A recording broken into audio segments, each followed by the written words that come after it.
right. Hello, sports fans, and thanks for tuning into the Press Box tonight. My name is Jeff Richardson, and I'll be your host. I'm joined by Ty Reynolds and Jay Marcks. Hello, guys. Hi, how you doing? Got the main suspect back now. Thanks for showing up tonight. We're going to talk sports for the next half hour. If you'd like to call us with a question or a comment, the number is 873-6713, and I guess we'll dive right into it here. We're at the All-Star break, and bingo, the Braves are half a game back. What happened? Well, I think they're a whole game back now, and I'll tell you what happened with this team. First of all, when you look at this club, they cannot hit left-handed pitching. I mean, when you see teams like Pittsburgh and St. Louis come around this club and throw weak left-handed pitchers against these guys, Jeff, the Braves just can't hit these guys. They have something like a record of 10-11 against left-handed pitching. And that's one of the reasons. I think another reason that they're in the position that they're in, blowing this big lead of 13-1 at the beginning of the year, is that Steve Avery and Tom Glavine are not having good years. Even though Tom Glavine has 10 wins, he's got an ERA well over 4. Avery's got an ERA over 4. This is unlike them, and I hope they're not hurt. I hope the Braves aren't hiding anything from us. But that's a big part of the Braves' lack of success lately, or we'll just say lack of success for what we're used to here. That's a good point because they're way ahead of where they were last year. They've won over 50 games. They'll win over 100 games again this year. I don't think it's time to panic. I think Cox has an overall scheme. A lot of sports fans around the town have a problem with Bobby Cox, with the way he manages each individual game, but I think his overall scheme is to get everybody involved, and then at the end of the year, he seems to have the hottest team on the field. And this has happened, for 3 straight years, and I don't think anything's different this year. They're, 2, 3, maybe 5 games ahead of last year's pace, and who knows? Their second-half team, I think they'll turn on. The reason they're in second place is because the Expos have played so much better than the Braves. Well, it seems like the Braves for the last 3 or 4 years have been a second-half team, and they seem to play better when they're under pressure, so maybe this will start the engine cooking a little bit. Well, that seems to be the thing with the Braves. I mean, they love to be in second place, and then that's where they really start kicking it in. We'll just have to wait and see. Ty, you made an interesting point there about the pitchers possibly being hurt. You know, Tom Glavine had a bruised rib or a broken rib a few years ago and didn't tell anybody about it until the end of the season. Oh, Is that sure. what's going on That's the way. That's the way these organizations work. If there's a weakness or if there's a problem with your club, I mean, they don't want to let everyone go out there and know it. That's the last thing you want to do. But there might be something wrong with these pitchers, and it's only a law of averages. The Braves have gone so many seasons without having any major or significant injuries to their pitchers, and they've just been getting hundreds and hundreds of innings out of the same quality starters. It wouldn't surprise me one bit if a couple of their players are hurt right now. I don't think they're hurt. I think last year with Glavine covering that up, we heard a rumor saying that he'd gotten in a little trouble at a birthday party, and that's why they covered that up. I think if he was hurt, the Braves would come out and say he's struggling right now or he's hurt. I don't think they're hurt. I just think that it's part of the law of averages. You can't just mow everybody down. I mean, the Braves have the best pitching staff, starting pitching staff in baseball, but they're not all going to be 10-1 or 20-2 at the year's end. Are they the best staff right now? I think so. I think Avery's coming around. You throw in Merker. Smoltz is 6-9, but he's got to be the best 6-9 pitcher in all of Major League Baseball. His ERA is low. He can get the strikeouts when he wants. He's a power pitcher. It's just a mix. I think overall the mix of pitchers is better than the other teams in Major League Baseball right now. Ty, you probably have a different opinion. Who's the best staff? Well, I really like I think Houston's got a pretty good staff. But really the team that's really impressed me this year is Cincinnati. They have a team ERA of around 3.7 right now. And that's one of the reasons they're in first place. Is it going up or going down, though, Ty? I think it's been pretty consistent where it is, and I think that's the reason that they're in first place right now. I think Montreal's got a very good staff also. All right. You also mentioned the 10-11 record against left-handed pitchers. I don't know if you know the answer to this or not, but they did acquire Roberto Kelly. What's the record since that trade? I think I don't even know. Jay, you know 5-5. that record? 5-5. Yeah, 10-11 is a losing record, but it's pretty much 50-50. And I think that you pointed out early in the year how McGriff and Justice hit left-handers better than they do right-handers. And I think that teams have tried to get inside the Braves' heads here with this left-handed thing. I think that as the season goes along, you'll see that as the teams line up their lefties to play the Braves, the Braves will probably start hitting them, and they'll come on and probably win their division. You know, one thing that happens with this left-handed thing, this is one of the problems I have with the things that Bobby Cox does do. I think he's a pretty good manager, but this is just one thing I don't like, and that's playing that Dave Gallagher every time there's a left-handed pitcher. I don't like it. Hey, they sit there and they bat him first. He's about a 220 hitter, so that's a guaranteed automatic out just about every time. I mean, it looks like the reincarnation of Omar the Outmaker Marino leading their team off. Why do they play this man? I think that they should have brought up Kelly from the minors a long time ago. I think that if you have players out there like Ryan Klesko, Tony Tarasco, and Kelly down, they're just coming up from your farm system, you need to play these guys. You don't need to be playing Dave Gallagher until you have a 4-run lead in the 8th inning. Ty, you know Bobby Cox is going to manage by the book. And of course, we'll touch on that in a few minutes. We do have a phone call. Caller, you're on the air. Hello. Hello? Hi, go ahead. You're on the air. All right. Just to change directions for a second, there's an article in today's paper about the Hawks moving from downtown. What do you think about that? All right. Anybody want to take a shot at that? I don't like it. Well, we touched on this when it first came up right after the season. They wanted the Omni renovated. The Omni people said, forget it, because it costs too much money. And I think it's a business decision. The Omni, I think it costs less to move and build a new place than it does to renovate the Omni. That's why they're considering it. I don't think so. I think that Turner, who obviously owns the Hawks, has got that little setup with the CNN Center and an Omni there. I don't think he's going to let him move to the northern suburbs. I think if he has to subsidize the renovation of the Omni, he will.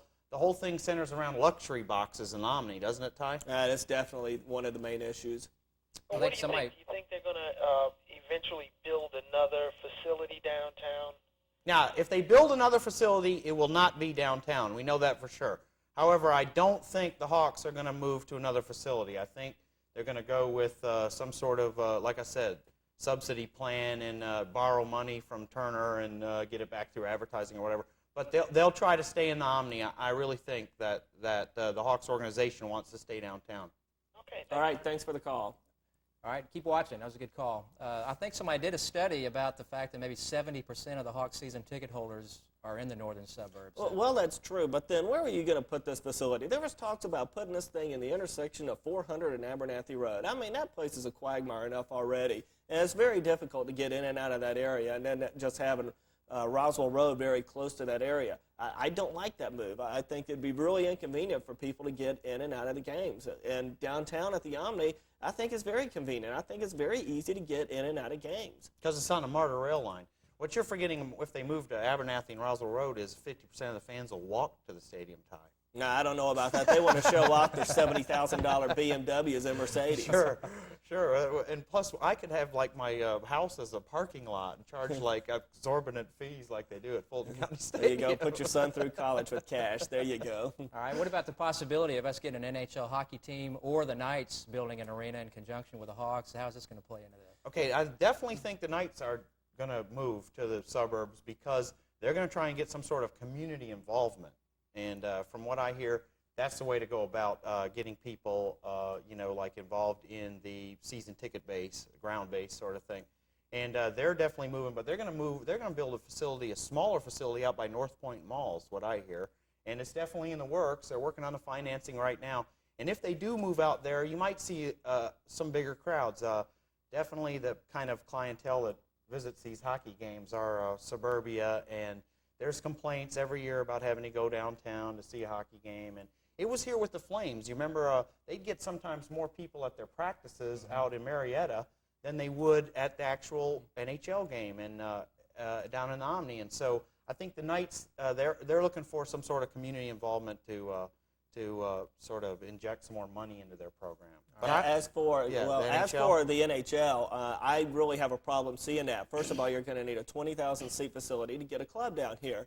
Who's going to guarantee that you're going to get people 20,000 people into that place every night at $30 a shot? You had the Hawks here in the playoffs with tickets at around $30, and they had trouble selling the thing out. You didn't see that at any other city. I don't know if things would be that much different with an NHL team here. I think the Knights had good attendance, but then the price was right. $10, $15 to get in the game, I think it's reasonable. I think $30, $35, and $40, the ticket prices that you see in other NHL cities, I think is steep. The biggest thing with the NHL, though, is no one's going to throw down the $100 million or whatever it's going to take. They have to have an initial investment to get an NHL team, and no one in Atlanta has that money or is going to take that risk. No, You don't think I Ted don't see Turner that would get either. involved in that? No way. No way. All right. I think we have another phone call. Caller, you're on the air. Hi, how you guys doing tonight? Just All great. right. Good. These are the guys from Sports Access from Monday night, and we're going to propose to you guys to have a softball game with get nine of your friends together and get a few of the Sports Access crew and have a softball game. We don't have 9 friends, so Well, Is it co-ed or? it's highly encouraged, and beer drinking is highly looked upon. Hey, you Well, said the now, wait a magic words, I minute. think. No way. And now you may get a deal there. Okay, one Sounds question good. I do have for you is you guys seem to know a lot more about Southern sports. We do a lot of national spectrum with a lot of highlights. But you guys, I tend to think Georgia's going to have a good football season. You guys are around it a lot more than we are, and we've been answering quite a few questions over the past couple weeks. How do we think they will do? And quite frankly, I don't think they have a lot of talent coming back, with the exception of maybe Zaire. Right. Well, I'll go for that. I think the key with Georgia is, first of all, going to be getting a running game. I think, first of all, they don't have a running back or a proven running back, and their offensive line doesn't have the ability to run block, or I haven't seen it. They can pass block okay, but if you're going to play in this league, you're going to have to be able to run the football some of the time, and they can't do that. Not only that, they need changes on defense. They had one of the worst defenses I can ever recall seeing a Georgia team having since 1974. Hopefully bringing in Marion Campbell and getting rid of Richard Bell is going to make a lot of differences, but they don't have that much depth and talent on the defensive line, and they're going to need a lot of help from some incoming freshmen, and you don't like depending on freshmen. You like getting contributions from them, but you don't want to depend on them, and so they've got a lot of big questions. And on top of all that, they have the second worst coach in the SEC because I guess Mississippi will have the worst coach since they haven't even hired one yet. They don't have one. But as far as the softball game, call back off the air and talk to our producer. That sounds great. One other question, and I'll hang up and let you guys talk about. Once Zaire goes after next year, how do you think the offense will rally around Hines Ward, one of the best athletes to come out of Atlanta in quite some time? Do you think they will switch their offense completely and when they bring in Ward in 2 years? They almost have to. Maybe. It's a different style. That's a whole different style. I mean, you could get a situation years ago with Georgia Tech when Pepper Rogers was there. They had 2 quarterbacks, one an option quarterback and one a straight drop back pure pocket passer. And they really didn't get into the flow because they were trying to alternate him, and the offense was kind of really screwy. I mean, that's a good point. When Zaire leaves, they're gonna if they bring in a more run-oriented quarterback, they'd better reorient their offensive line around that. Well, personally, I don't think Hines Ward is necessarily going to be a quarterback. Georgia needs a running back right now, and don't be surprised if they give Hines Ward a look at running back along with David Williams and Kitchen Smith, 2 other incoming freshmen, along with Sterling Boyd.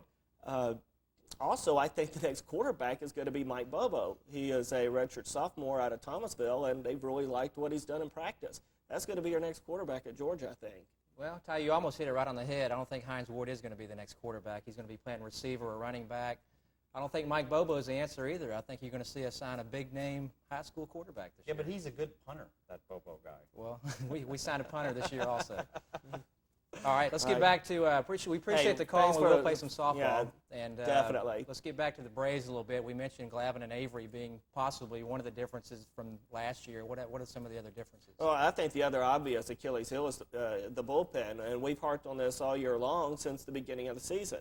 I just don't think the Braves have an established closer. It seems that every time McMichael gets into a close game, or any one of those pitchers out there gets into a close game, they manage to blow a lot of them. It seems that the Braves have to win by 3 or 4 runs to win a game because if it's close, more than likely they're going to lose it. Yeah, well, if you remember last year, Mike Stanton was the closer in the first half, and he was mowing them down, and he was racking up saves, and he had about 25, 26 saves, and then all of a sudden he started blowing the games, and he got about 4 or 5 chances, and that was it. And I think the same thing's going to happen with McMichael here. I think that if he starts blowing saves at a rapid rate like Stanton did last year, it doesn't matter if he has 20, 25, 30 saves. They're going to sit him down and go to another closer. I don't see that, although their record would change 2 or 3 games if they wouldn't have blown these saves, that's not really the problem with the Braves. I see them blowing games late in the game, like you said, Ty. But other teams are worse. When you look at the other division-leading teams, they have more blown saves than the Braves. So that really can't be, the problem. It can be a problem that they'll probably work on. All right. Let's talk about the All-Star game. They're playing tonight. It should be on TV right now, as a matter of fact. Who's going to win tonight? That might be why no one's calling us. Well, right now, last I heard, the American League was up 1-0, so I'll go with the American League. They have all the sluggers and all the great hitters anyway. You got Albert Bell. You got Big Frank Thomas. You've got Kenny Lofton, Will Clark. You have so many people there with just huge Will Clark's a batting National averages. League player. Oh, yeah, but I mean, who's he playing for now? He's transplanted. That's why the American League has an advantage. They're taking all these National League hitters away from us. Yeah, I mentioned all those players, and I didn't even mention Griffey, who is the best one. The American League's probably going to win because they have most of the talent. Well, they are ahead, and Maddox did give up a run in the first inning on 3 consecutive hits, the big one being a Griffey double in the gap. But I really think that I cringed when they said Maddox was going to start the game, because Glavine started the game. And in an all-star game, you only pitch the first 3 innings. And if you give up a run or 2, chances are you're going to get tagged with the loss.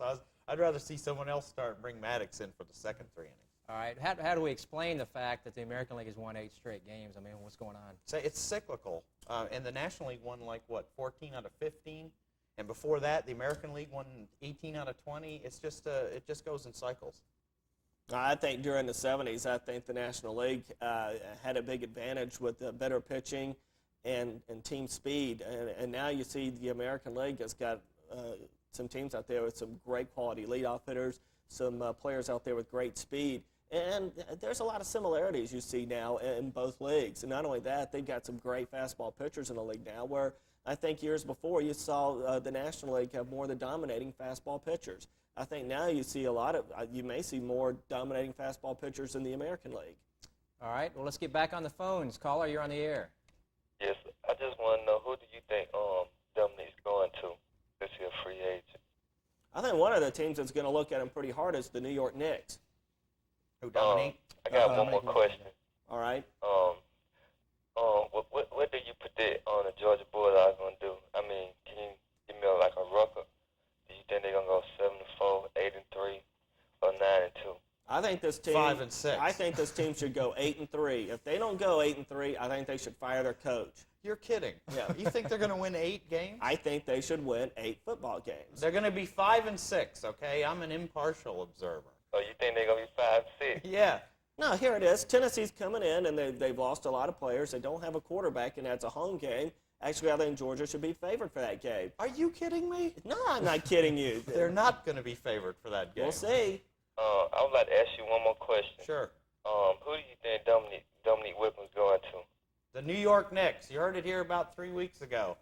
I had breakfast with his agent, or lunch, and he said, I'm going to New York. If I have to take a pay cut, I want to play on an NBA championship team. Do you think Pat Riley wants Dominique Whitman? I think he'll struggle with it at first, just like Lenny Wilkens did, but I think Riley's more of an adjustable kind of coach. He'll use him on the half-court offense and teach him how to play half-court defense. Well, if he does go to the Knicks, do you think he's going to come off the bench, or you think he's going to start? I think he's going to start. He'll start. start. They'll put him right there in the small forward. All right, thanks for the call. All right, thank you. Where were we, Ty? I think you wanted a chance to berate Bobby Cox some more, didn't you? No, wait, I was going to talk about this Dave Gallagher thing. Well, First of all, he's a veteran player. That He's hits a role- 220. He's a role player. Cox has always had these guys on the team, and no one complained about Cabrera being a role player. No one complained about all the other little guys that have contributed to the Braves' success. And I think as the season goes along, you'll see Gallagher make a couple of great defensive plays. And right now he's hitting 220, but his average will go up, and he'll hit 250 by the end of the year. I'll believe it when I see it. Okay. I don't like it. I want to see Klesko out there every day. I think you let him play every day, the guy will hit over 25 home runs. Yeah, he can hit home runs, but see, the Braves have built this winning tradition in the last couple of years on pitching and defense, okay? So you can't let Klesko play every day. I mean, you can stick his bat in the lineup when you need an offensive surge, but when the game's on the line, you need a defensive player in there. Whether he hits 220 or 150, you need a defensive player in there. Yeah, Jay, that defense was a great help when we lost to Tewksbury 2-0 there. That helped us out a whole lot. All right, let's get back on the phones. Caller, you're on the air. Heard y'all was just talking about, you got like 5 or 6 role players on Bobby Cox's team. Why not have at least one of them who can steal a base?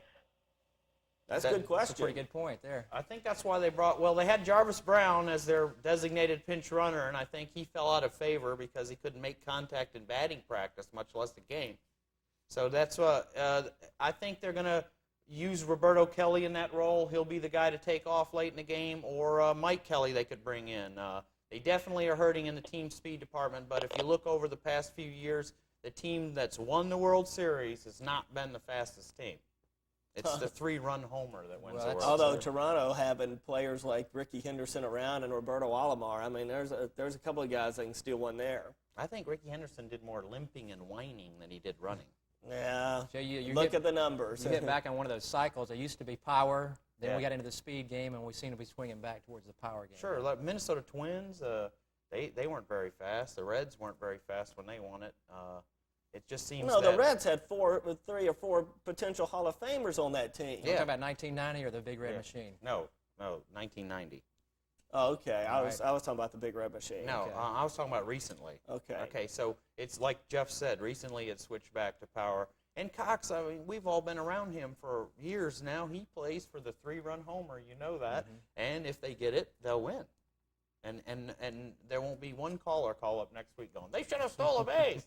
It's like, no, a crime dog hit a 3-run homer. You don't need a stolen base. All right, well, let's change the subject a little bit and go to college football. There's a few sparks flying over in Mississippi. What's going on there? Well, first of all, you had the athletic director resign, and then today their head coach was fired. And, I mean, this was just an act where they just ran him out of town. Last night they had a meeting, and they don't have a president there. They have a chancellor, and that was Turner. He said that there's not going to be any more changes. Well, sure enough, within 24 hours, he tells his coach to get lost. There's a big investigation going over there at Ole Miss, and I think they're going to get slapped with some heavy penalties, and I think they're just sort of bowing down to the NCAA to get a little relief, sort of similar to what Clemson did in getting rid of Danny Ford. I think Ole Miss, part of the trouble was that a recent signee, DeBoris Fisher, who committed to Georgia at the last second, changed his mind and went to Ole Miss.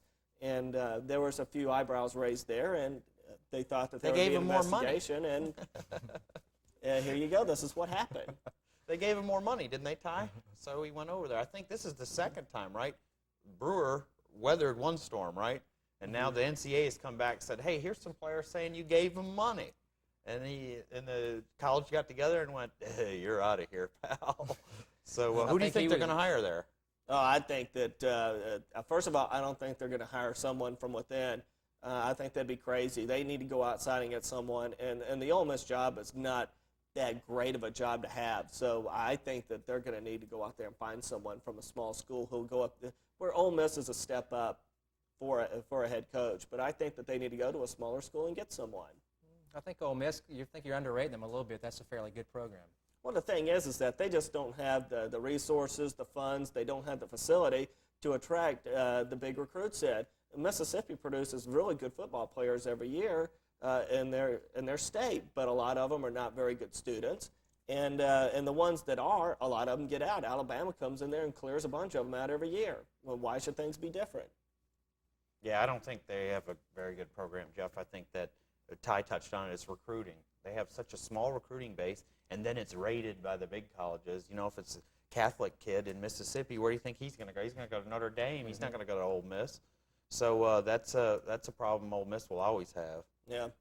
All right. Well, it's funny you should mention Notre Dame. There's some news on that front also. They've joined the Big East Conference. Well, money talks, doesn't it? And let me tell you something. Both sides really win here. The Big East wins. I mean, they get the 2 biggest markets. Now they get New York, now they get Chicago for basketball. Notre Dame wins. I mean, this was a really struggling basketball program. And now this thing's just going to be revitalized. They're going to start getting big-time players out of New York and Chicago. And I think that that's going to have an effect on the talent level in the Big Ten a little bit. I think you're going to see some of those guys go to Notre Dame now. I think it's a great move on both sides.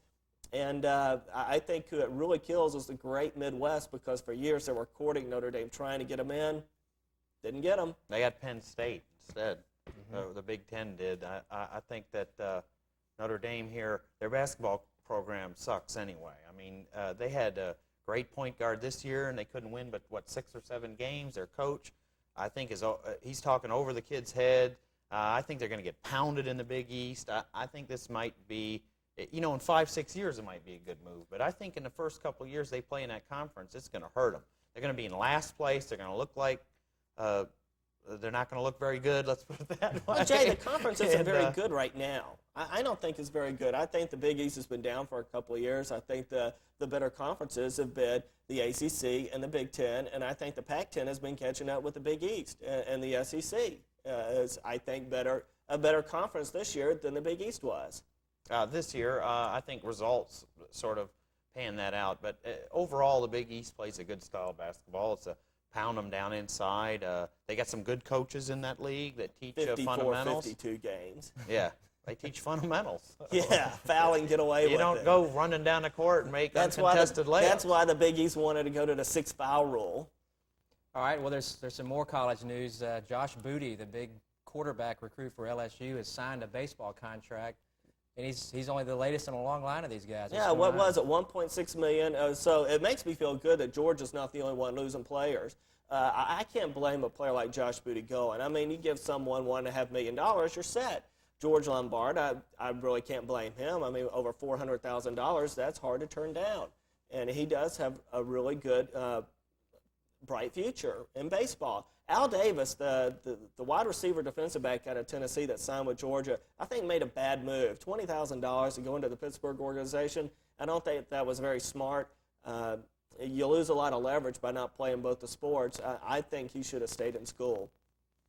Yeah, I think this is going to be a trend you'll see all the time. Baseball's allowed to raid young kids like that by offering them money. I mean, if you've been in high school and you know that $10, $15 is just a swell date because your parents gave you that much money, and then some guy comes along and offers you thousands or millions of dollars, you're going to take it. Football, in order to go and play professional football or college football, it takes a sacrifice of going without for 3-4 years in college football and then getting your money. And I think most of your 18, 19-year-old kids will opt for the Bucks right now. All right. Well, I think they're going to wrap us up and pull us off the stage here, guys. Thanks for letting me come aboard tonight. Thanks for viewing. Let's go get a beer, Jay. All right. I think we're going to take a look at our sponsors' place on Northside Drive, their Dirty Owls. Let's go have one. All right. We'll see you guys next week.